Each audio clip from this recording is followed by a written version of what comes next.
안녕하십니까. Hello, Dr. Steve Easy Hands-On. I'm Dr. Kim Kyung-won. Today, I'm going to talk about the CAS KIT. The CAS KIT, I believe many people already have used it and have experienced the kit. It stands for Crystal Approach Sinus Kit. Its main characteristic is to safely and easily hydraulically elevate the maxillary sinus membrane without damage or perforation of the sinus membrane, to place implants at the maxillary posterior region using the crystal approach and do the bone grafting. Let's look at the characteristics of the CAS kit. First, CAS drill itself, the top of the drill has the inverted cone shape and the edge is rounded. So when you use the CAS drill, it doesn't cause or minimize the damage or perforation. You can penetrate into the sinus floor. There's a stopper so that you can drill to the depth that you want. Secondly, hydraulic pressure is used to safely and easily elevate the sinus membrane. The hydraulic pressure tool is included. Third, bone carrier and condenser can be used. Crystal approach can be used for the bone grafting in the sinus. Bone graft can be prevented from being contaminated from saliva and others, so secondary infection is prevented. Bone graft can be easily done over the sinus floor using the bone carrier and the condenser.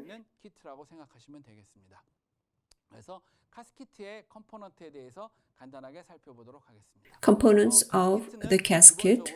Basically, there's a drilling tools in the CAS drill. Second, after penetrating into the sinus floor, sinus membrane can be easily elevated, hydraulically elevated using the tool, and the bone carrier and condensers are in the bone graft tool. 3 types of tools are available. First, the guided drill. Basically, it is to mark the drilling location. Basically, 2 mm stopper is recommended to do the marking. The recommended RPM is 1000 to 1500 RPM. The length is the same as the CAS drill.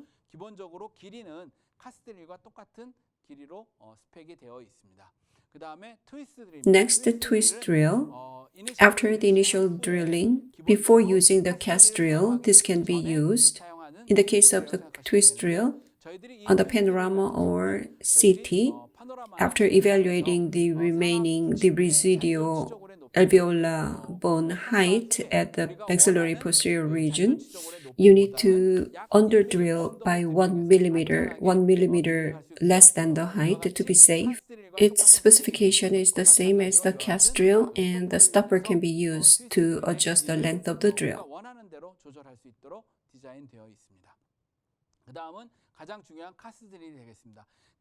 CAS drill, basically it is designed to penetrate into the sinus floor, maxillary sinus floor.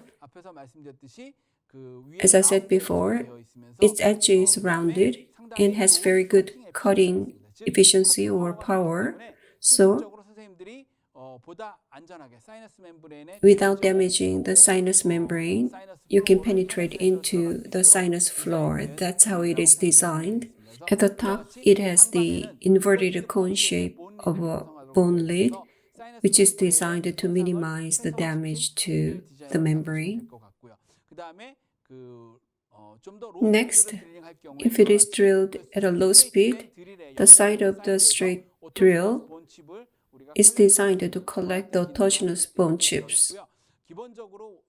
The recommended RPM is around 800. Then you'll be able to drill easily without problems. There are a short one and a long one. The diameters of the drill is 2.8, 3.3, 3.8 for soft bone, and 3.1, 3.6, and 4.1 for normal bone.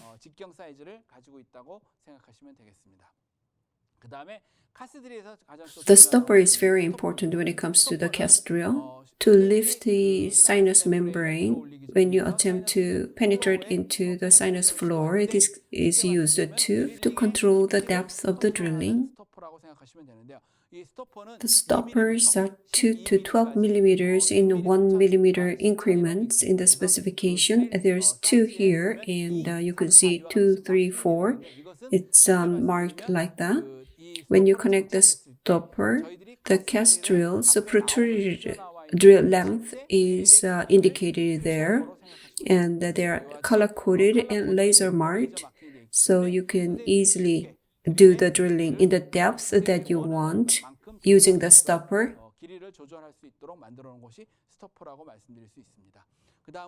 Next, the depth gauge.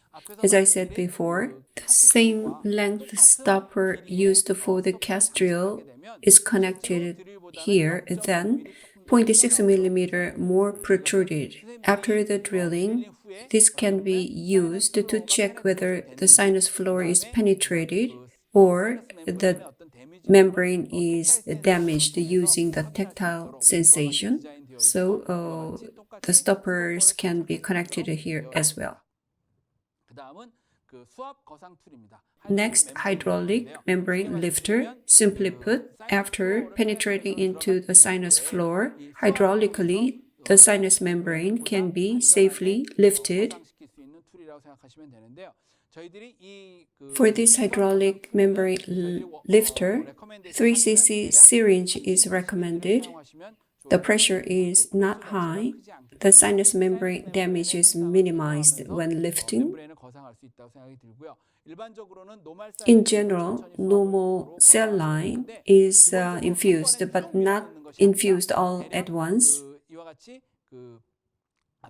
The silicone part should be adapted to the drill hole so the cell line is not leaked.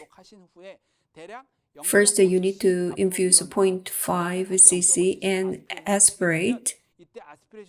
The blood inside can be suctioned out. If there's no membrane damage, you will be able to feel the negative pressure.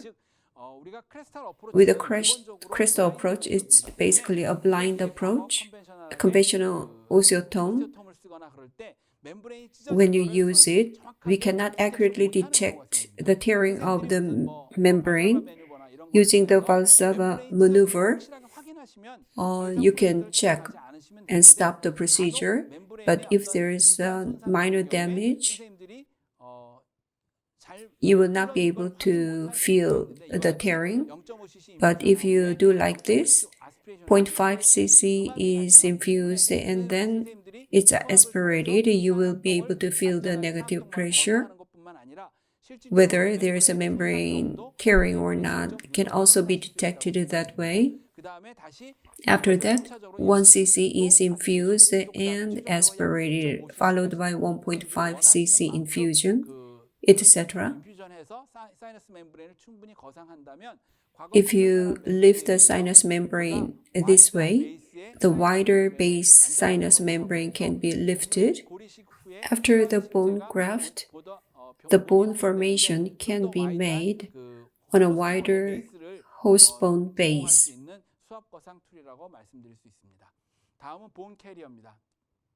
Next, the bone carrier. It is shaped like a funnel. 3.1 drill hole uses the 3.0 carrier. 0.1 millimeter is shorter in diameter. So graft material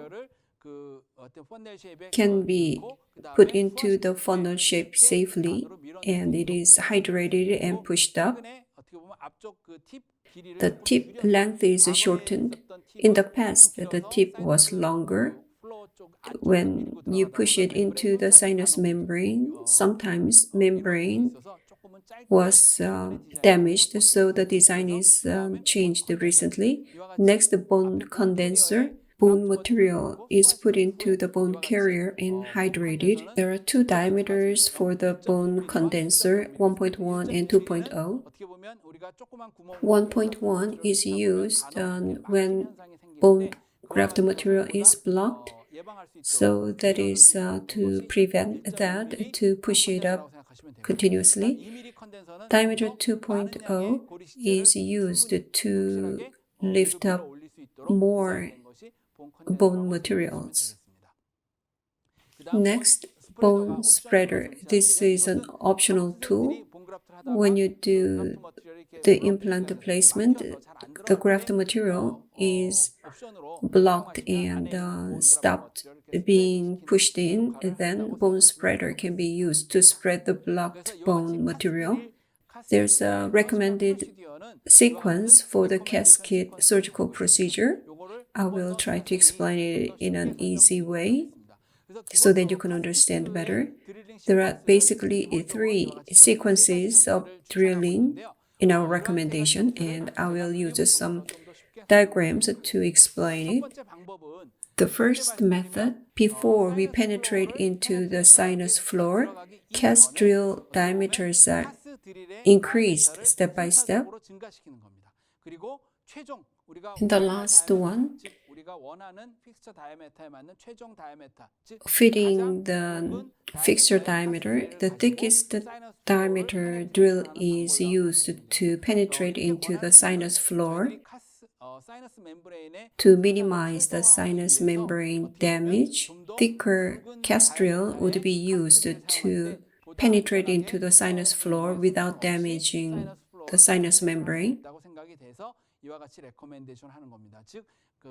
First guide drill, then twist drill 5 millimeters, 3.1 CAS drill, and then 3.6 CAS drill, 5 millimeter stoppers. So stoppers are changed to advance into the sinus floor. In the diagram, as I said before, if the residual bone height is 6 millimeters in normal bone, with the 2 millimeter stopper, the guide drill is used. Still 5 millimeter high bone remains. Using a twist drill, we go up to 5 millimeters. CAS drill is used 3.1 and 3.6 using the same 5 millimeter stoppers. Then 3.6 is used to advance into 6 and 7 millimeters. Sinus floor can be penetrated into without damaging the membrane using the hydraulic elevation. The second method, the CAS drill length is increased until penetration into the sinus floor. CAS drills are used to penetrate the sinus floor, followed by the hydraulic membrane elevation, and the final drill is used to do the widening. The same example, 6 millimeter high normal residual bone, guide drill 2.2, 3.1 drills, and 5, 6, 7 millimeters.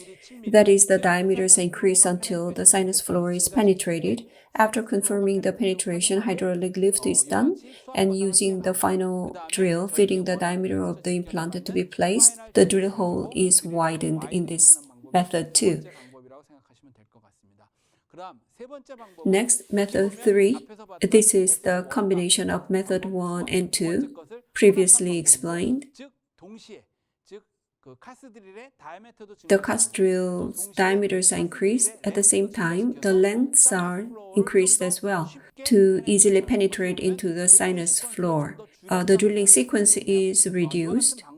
In this way, if you get used to the CAS drilling, you will be able to do it easier. The drilling sequence can be greatly reduced or simplified. Like this, at the beginning, 2 millimeter stopper is used for the guide drill, 5 millimeter, 2.2 twist drilling. After that, CAS drill 3.1 with 6 millimeter stopper, 3.6 wider diameter, and the longer length is used. Then drilling sequence is simplified, followed by the hydraulic elevation of the membrane. Out of method 1, 2, and 3, you can choose whatever fits you, whatever is convenient for you. If you get used to using CAS drills, you prefer to use the method 3 because it has the simplified sequence. Next, easy hands-on. The objectives of the easy hands-on. On the model, CAS KIT will be used.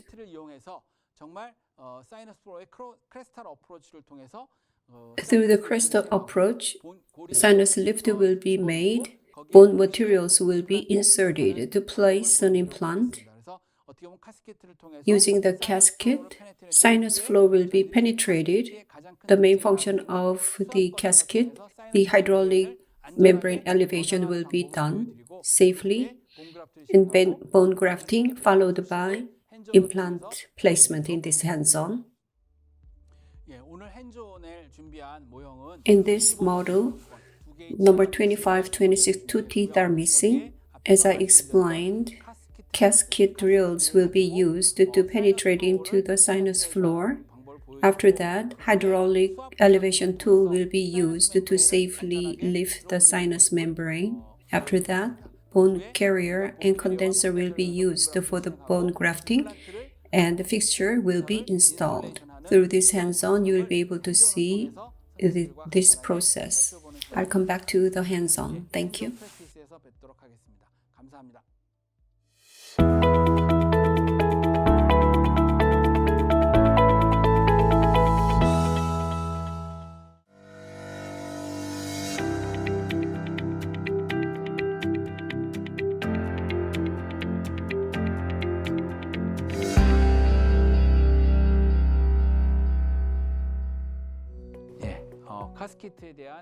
CAS KIT hands-on. In this practice, 25-26, 2 teeth are missing at 25. The residual alveolar bone height is 5, and at 26 it's 4 millimeters. But the alveolar bone is slightly sloped near the adjacent teeth. Therefore, we need to go deeper to penetrate into the sinus floor. Now let's start the hands-on. The initial drill, guide drill 2.0 is chosen and is connected to the handpiece. For the guide drill, we need to check the location. 2 millimeter stopper is connected to identify the placement location. Now it is connected. The guide drill tip is protruded a little bit.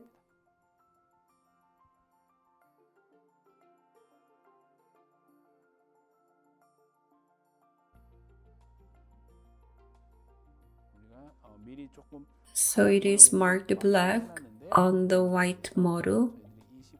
At 25 location, the marking is to be made.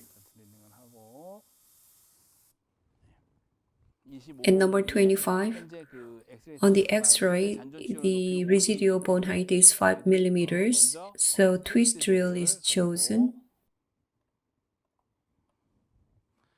The remaining bone height is 5 millimeters, so 1 millimeter under drilling is to be done. So 4 millimeter stopper is used.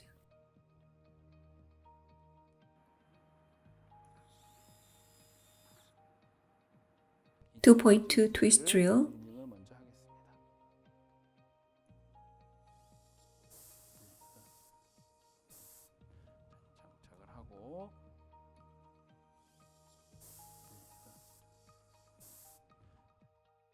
At 25, 4.5 millimeter fixture will be installed. CAS drill, diameter 3.1 is chosen. 3.1. Using the method 3 that I explained, 1 millimeter advance will be made. 5 millimeter stopper is connected.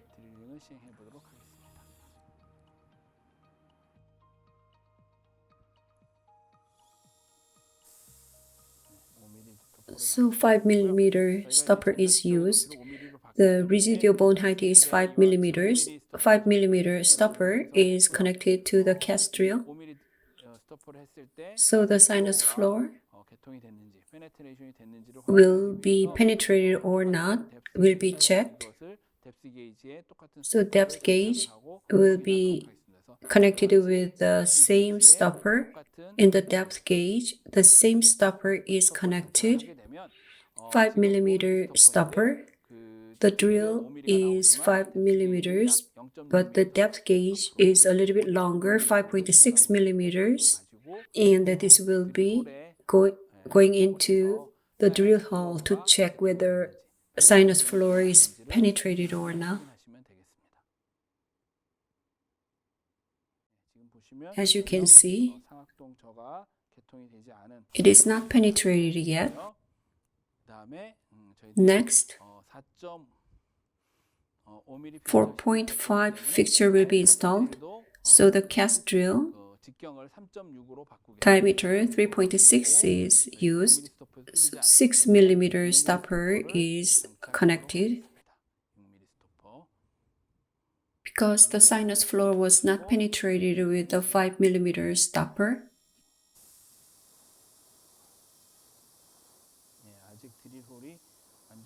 the drill hole is not opened yet, so depth gauge is connected with the 6 millimeter stopper to check whether the sinus floor is penetrated.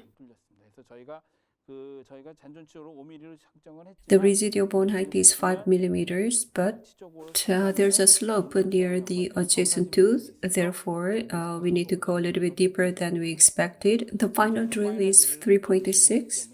The drill diameter is not to be increased. The stopper, 7 millimeter stopper, is used for the drilling.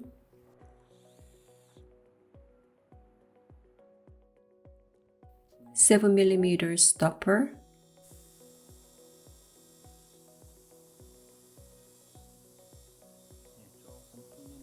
Now I feel it is being penetrated.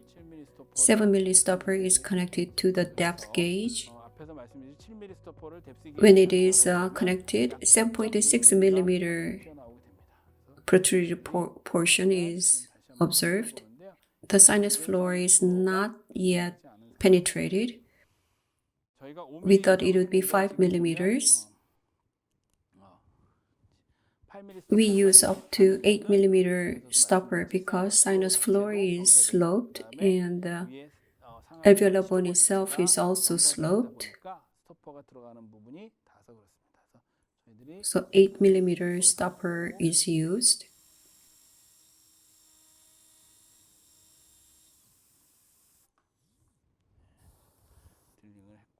Now it is drilled. Once again, 8 millimeter stopper is connected to the depth gauge to check. As you can see, partial penetration is confirmed. Now hydraulic elevation will be done. Partial penetration is done on the slope and the hydraulic elevation is to be done. Hydraulic lifter is removed and connected to the silicone tube.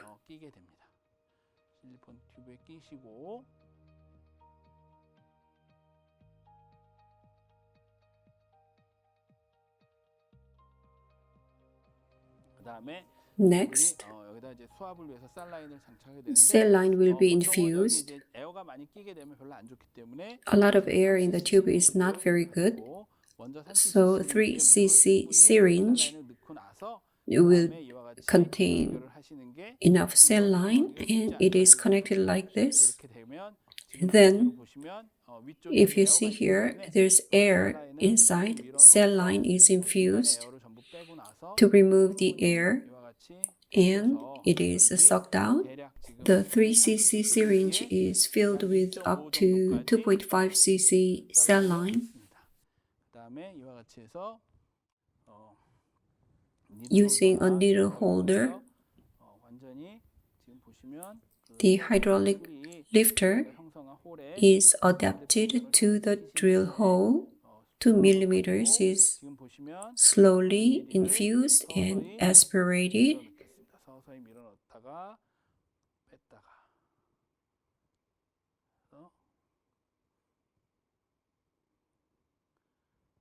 like this. 0.5 is infused. So this way, hydraulic elevation is being done. How the sinus membrane is lifted will be observed by looking at the inside of the model.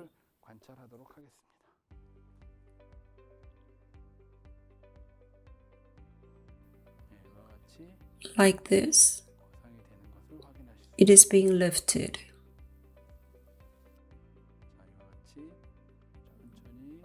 Slowly, it works.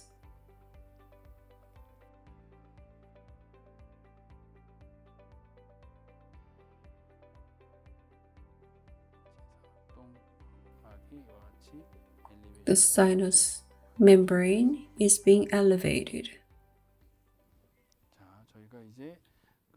Hydraulic elevation is finished. Now it's turn to do the bone grafting. The final drill was 3.6. This bone carrier is inserted into the hole, and from the back we can adjust the angle into the bone carrier. The graft material is inserted.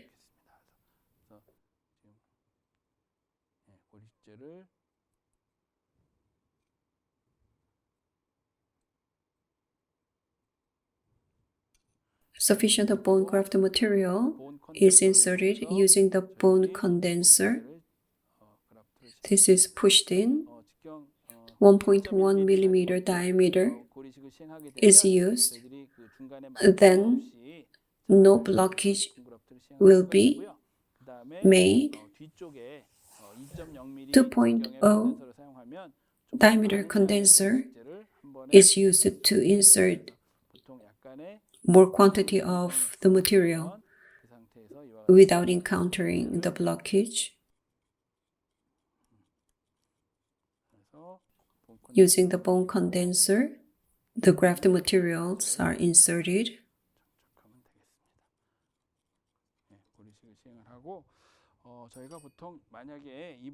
If internal bleeding occurs, the bone materials would be dispersed.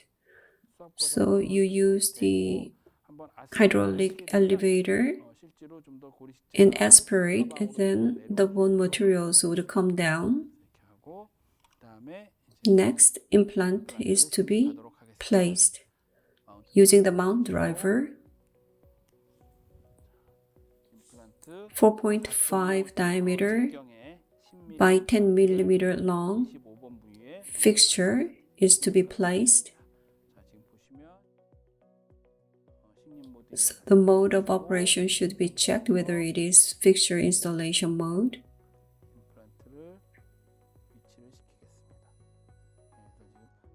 So the torque is high. Using the hand wrench, positioning will be done. Using the hand wrench, it is fully seated. 30 Newton centimeters, enough torque has been achieved on the model. This is the TS fixture, and it will be placed up to 1 millimeter below the bottom of the bone level. 2 implants will be placed.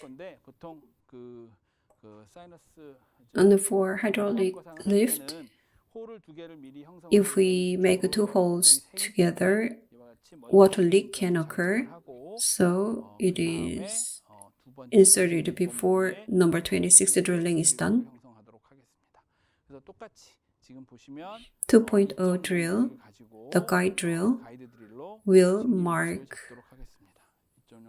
the placement location. 2 millimeter stopper is inserted, connected.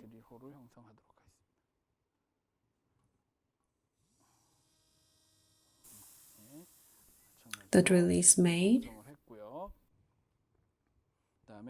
At 26, the residual bone height is 4 millimeters. 2.2 twist drill will use 3 millimeter stopper 1 millimeter less than the height of the residual bone. Drill hole is made.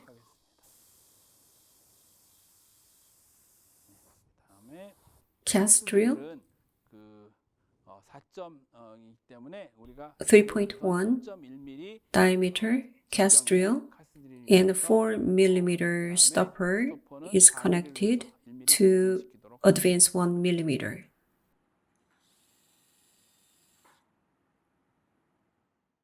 (3.1) and 4 millimeter stopper.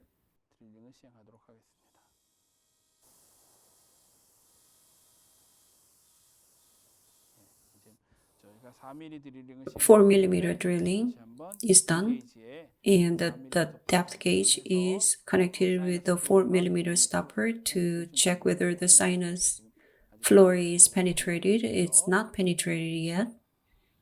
Next, 5.0 will be done, but first 3.6 CAS drill and 5.0 millimeter stopper is connected.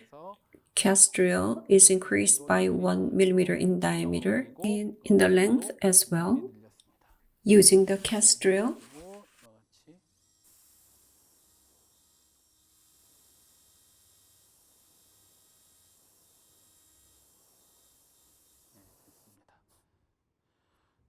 now 5 millimeter stopper is connected to the depth gauge to check whether the sinus floor is penetrated. Part of it is penetrated. It's not completely penetrated. So let's advance a little bit more. 5.0 fixture is to be installed, so 4.1 CAS drill is to be used with the 6 millimeter stopper for the drilling.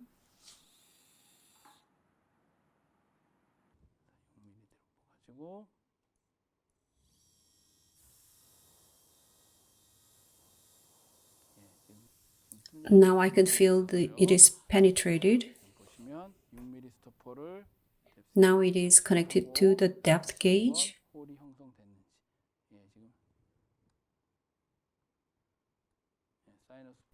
The sinus floor, part of it is penetrated, so hydraulic lifter is to be used again, and it is adapted to the hole.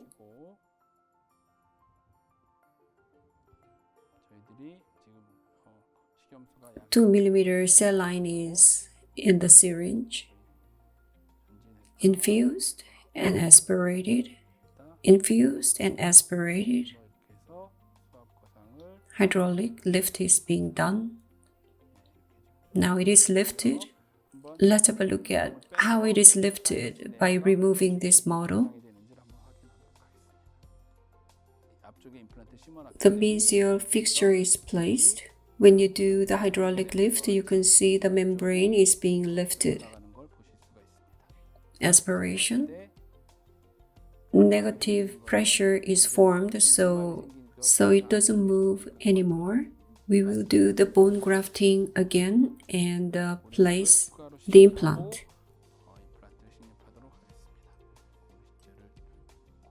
Bone material is inserted and it is pushed in with the bone condenser.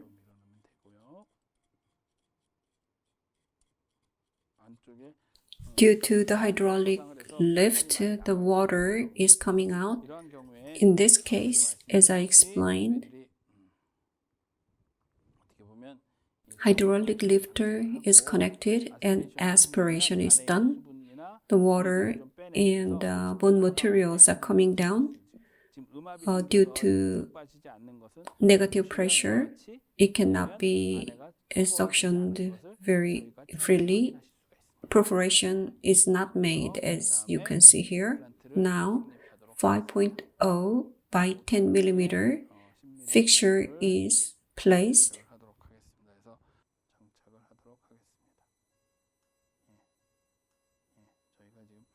The bone is very hard because it's a model. Now implant will be placed on the final stage with the wrench.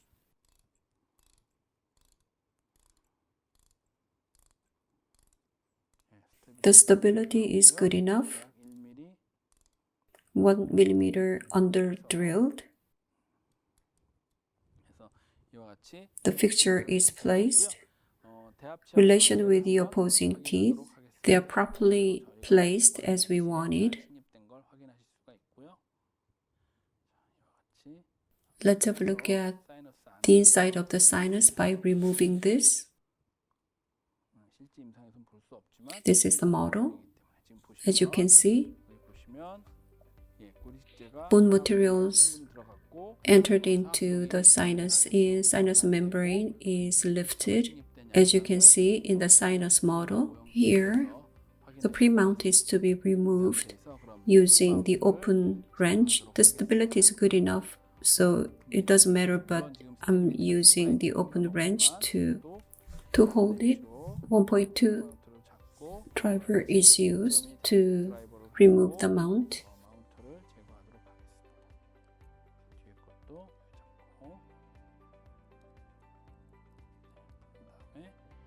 Next, it is removed by hand.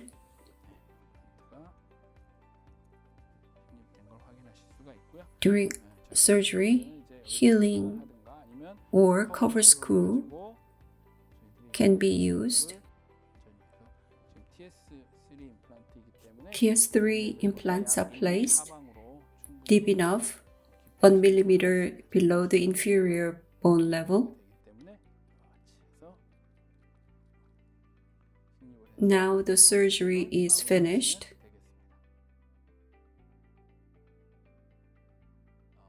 Doctor's tip, easy hands-on. I've introduced CAS KIT.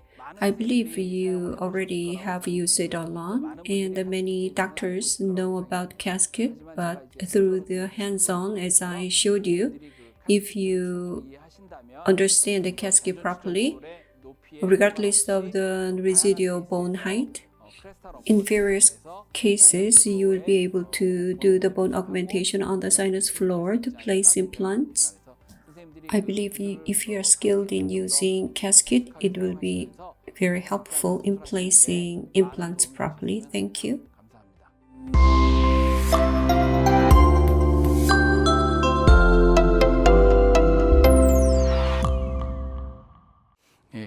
Q&A session. Let's look at some of the questions we received. Dr. Park asked, when we do the surgery with the CAS KIT, how can we check the sinus membrane perforation? As I explained before, when we do the CAS KIT surgery, hydraulic lift is done. When membrane is perforated, 3 cc syringe is used to push in 0.5 cc, followed by aspiration. If the sinus membrane is perforated, the air in the sinus comes into the syringe, creating air bubbles. Negative pressure is not formed. So, crystal approach is a blind method. When you use conventional Osstem, and if you feel the sinus membrane is perforated, you can stop the procedure, then it's okay. But the problem is when the membrane is actually perforated, but you proceed with the procedure thinking it is not perforated based on the Valsalva maneuver or other techniques. If you can use the CAS KIT and the membrane is perforated, use the hydraulic lift to infuse the cell line and aspirate. Air will come into the syringe and negative pressure is not formed, even though you cannot see. Indirectly, you can tell for sure if the sinus membrane is perforated or not. So during the surgery, if you can tell for sure the sinus membrane is perforated, bone grafting should stop. That means short implants can be placed, or lateral approach forming a window can be used to see the perforation directly with your eyes and do some repair and continue with the surgery.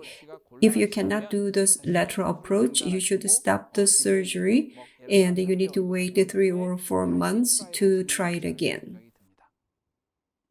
I don't know whether that answers your question. The next question. What is the minimum height of residual bone in the upper posterior to do surgery with a CAS kit? In the past, we determined the lateral versus crestal approach depending upon the height of the residual bone of 5 millimeters. If the residual bone is higher than 5 millimeters, crestal approach. If it is lower than that, lateral approach. But recently, as CAS kit is widely used, even when the height of residual bone is 2 or 3 millimeters, crestal approach is used. So in my opinion, rather than the height of the residual bone, the implant's primary stability, that means the initial torque, whether it is enough or not, is important. Even though the height of residual bone is 2 or 3 millimeters, crestal approach is allowed. Personally, I believe the age of the patient, whether the patient is very old or there's a denture in the opposing teeth, or in the most posterior region, a tooth like number 7 is there distally, these need to be considered. The height of residual bone can be low for the crestal approach. If the patient is young and it is free-ended distally and the opposing teeth are healthy, we need to have a long-term perspective. We need to do the bone augmentation.